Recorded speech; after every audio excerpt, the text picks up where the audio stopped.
আর গরিবে নবাজ হিলদা ললি খাজা বাবা জিন্দা বলি গেলে দেখতে পায় খাজা মরা নয় রে তো ভাই আমার গরিবে নবাজ হিলদা ললি খাজা বাবা বলি গেলে দেখতে পায় খাজা মরা নয় রে বাবা মরা নয় রে।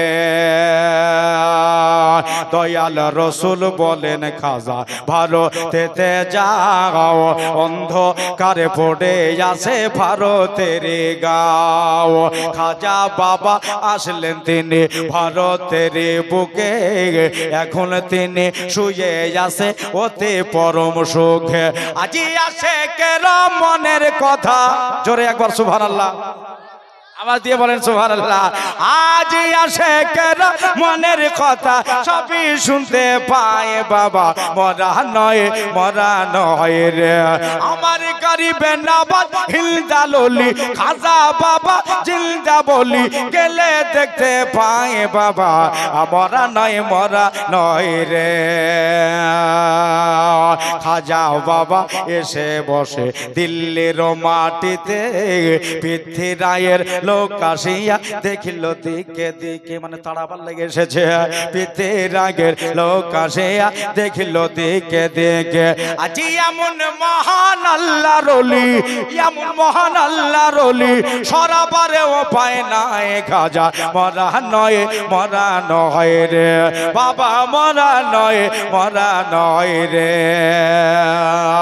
এবার দিল্লি থেকে আজমেরেতে দয়াল খাজা যায় পৃথিবীর লোক খাজা বাবাকে পানি দিল নাই। খাজা বাবা বলে বন্ধ আমার জন্য পানি আজ আজমেরেতে পানির জন্য লাগবে টানা টানি। একবার জোরে বলে দেন সুবহানাল্লাহ। দিল্লি থেকে আজমেরেতে দয়াল খাজা যায় পৃথিবীর লোক খাজা বাবাকে পানি দিল নাই।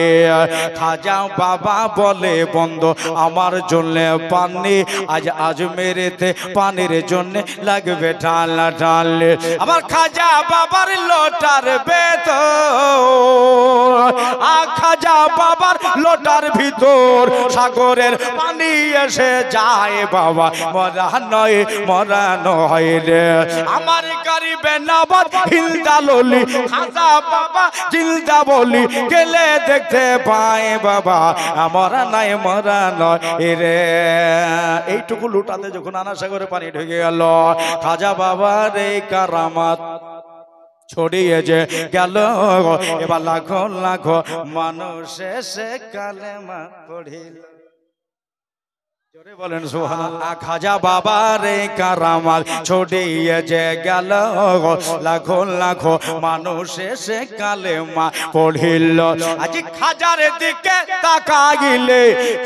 দিকে তাকাইলে নবীর সন্ধান পায় বাবা মরা নয় রে খাজা মরা নয় রে। নিচে একটা শের লিখেছে আজ আজমেরেতে দয়াল বাবার মাজার দেখতে পায় লাখো মানুষেরা জিয়ারতে যায় লাখো মানুষেরা জিয়ারতে যায়। আজ দিনের চেরাগ তুমি বাবা তোমার মানে দেখতে পায় বাবা মরা নয় রে খাজা মরা নয় রে।